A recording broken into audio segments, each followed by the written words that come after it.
now. Take a step outside and seize the day now. Hey, when you're in Dublin, if you want to get out of town, you can take some day trips with Viator. That's what we did. We went to the Cliffs of Moher and the Blarney Stone. It was great, very convenient and a lot of fun. And here's what we saw and how the trips went.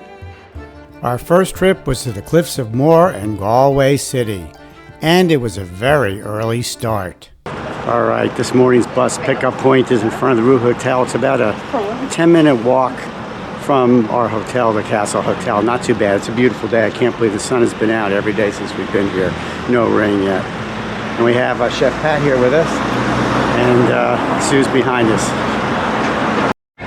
So we arranged this through Viator, and the links are below, but they contract with Wild Rover Tours who run the tour, and we're right in front of the Rue Hotel. That's where we're meeting. There's a bus here. There's several buses down here. Looks like they're expecting a big crowd. We left on time a few minutes before 7 a.m. The bus was very comfortable, but there are no restrooms on the bus. So we made a pit stop halfway through the 2.5-hour trip. Okay, they just announced we're stopping at the Michelle and Obama rest stop. That's right, there's a Michelle Obama rest stop here in Dublin, and I'll tell you a story about that when we get there. After about an hour of driving through the beautiful Irish countryside, we stopped at the Obama rest stop. And the story is that during his run for the presidency, it was discovered that Barack's great-great-great-grandfather on his mother's side came from this area of Ireland. Wow. So the town named this rest stop after their new favorite son, Barack Obama and his wife, Michelle. Barack Obama rest stop here in Ireland.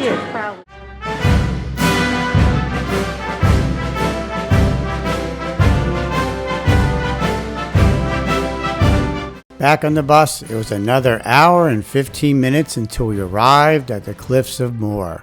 It was a long bus ride. And as we got closer, the bus went off the main highway and had to maneuver through some small Irish towns to get to the cliffs.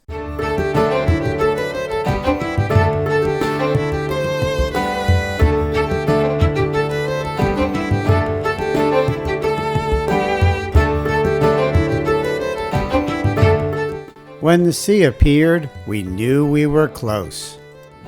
Okay, we made it, Cliffs of Moher. The sky is blue.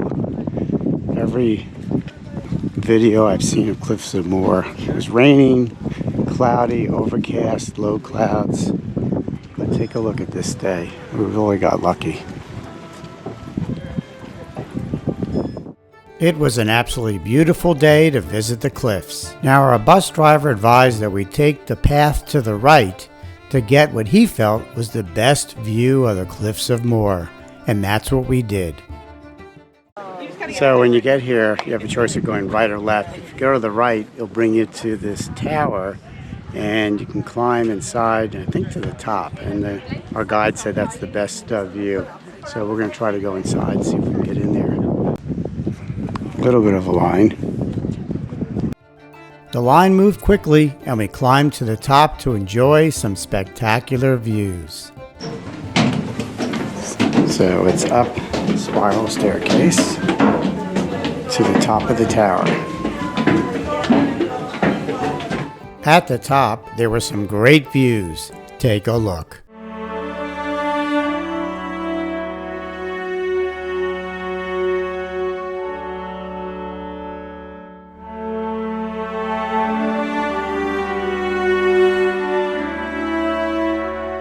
Now, even if you don't climb the tower, you still can get some great views of the cliffs from ground level.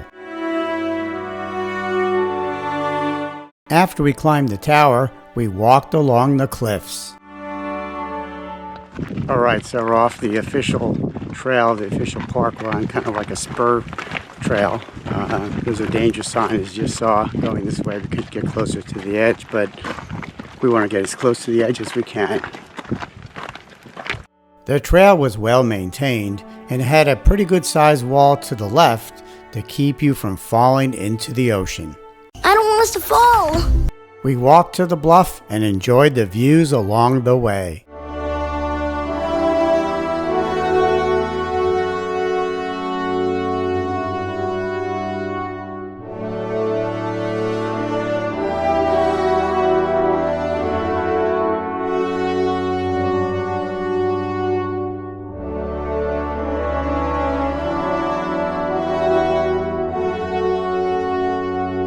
Now, when we got to this point, we turned around and headed back. That was exciting. Now we're heading to Galway. It's part of the tour. Come along. As Sue just said, we were back on the bus and heading to Galway. It was about a 1-hour drive north along the coast, with some great views along the way.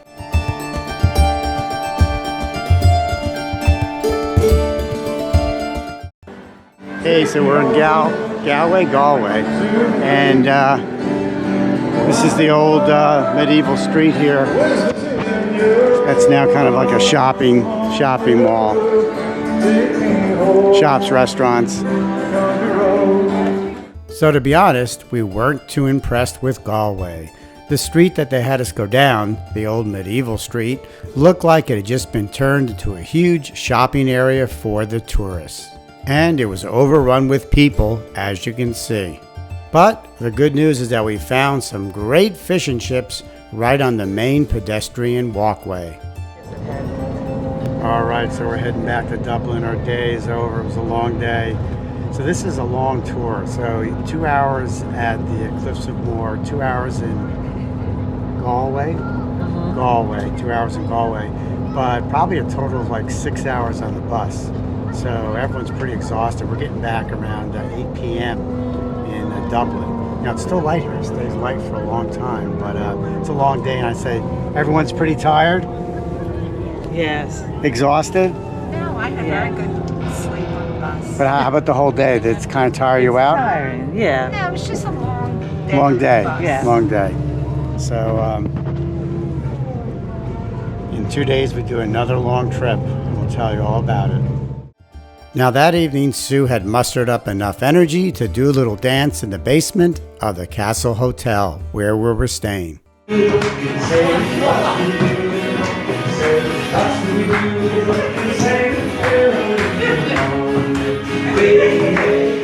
Hey, good morning. We're coming to you from the beautiful Cashel Hotel here in Dublin, Ireland.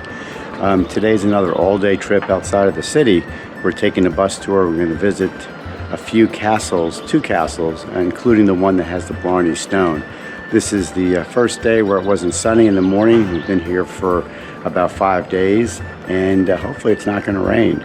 But we're looking forward to this trip, and we're going to show it to you. Now, we booked this trip through Viator, just like with the first one, but this trip was run by Paddy Wagon Tours. Unfortunately, the pickup point for this tour was further away than with the first tour, and it wasn't clear from the address that was given of exactly where the buses would be. It was a good 25-minute walk to the pickup point, but fortunately this tour started a little bit later, around 8 a.m. After walking down the last street towards a train trestle, we saw our buses. Within about 5 or 10 minutes, we were out of the city and into the countryside. Now this tour included a trip to Blarney Castle and the Blarney Stone, and the Rock of Cashel and Cork City. Because this bus does not have a bathroom just like the other one, after about an hour we made a quick stop for a coffee and bathroom break. Our first stop was the Rock of Cashel, which you can see there off in the distance. Alright, so the first stop on this all-day tour is the Rock of Cashel. This was a castle that was then converted to a church. It's a site where St. Patrick's actually began the process of converting Ireland to Christianity. Pretty impressive. Part of the structure dates back to the 1100s, and it was a little bit of a walk to get to the top of the hill, but it was well worth it. Take a look at what we saw.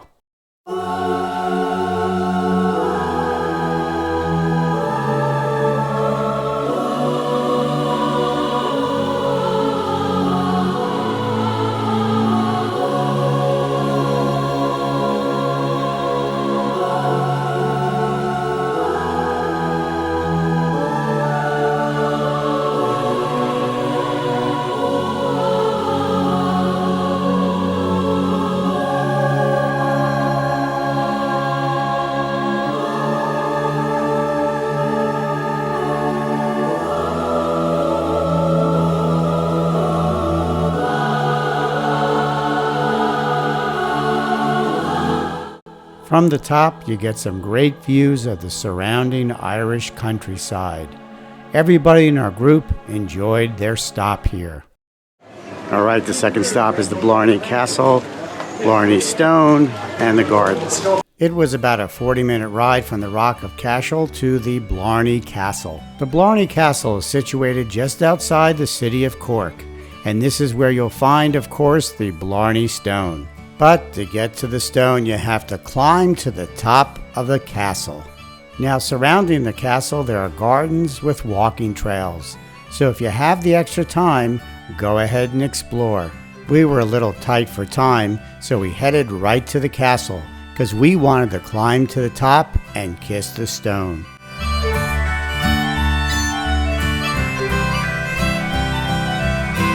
The Blarney Stone is at the top of this tower. So if you come here, you walk up, and the stone's somewhere on top.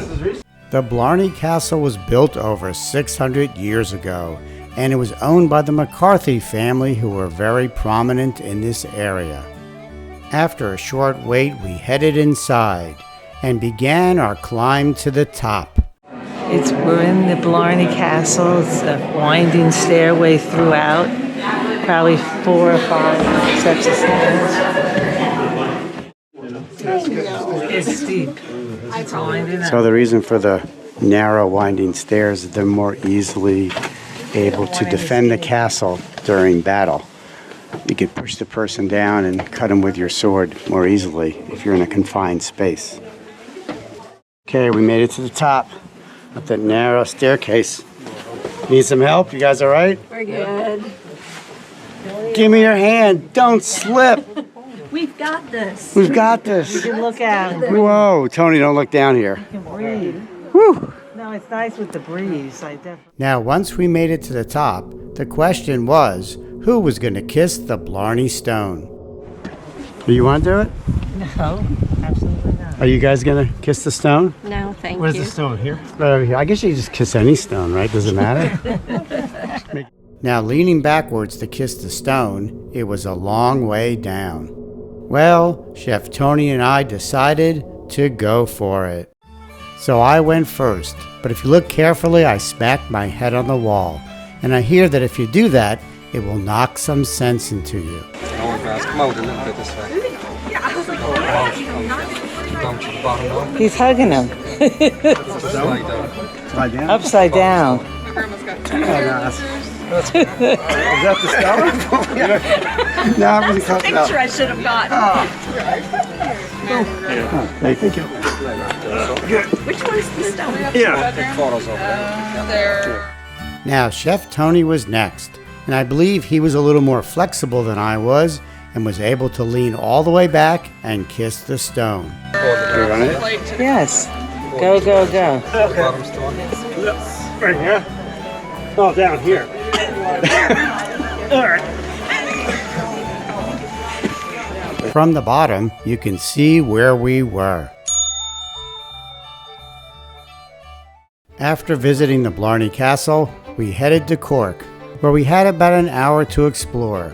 We were pretty hungry, so we decided to get something to eat. We headed into a local pub and grabbed a table. We all enjoyed some local Irish favorites.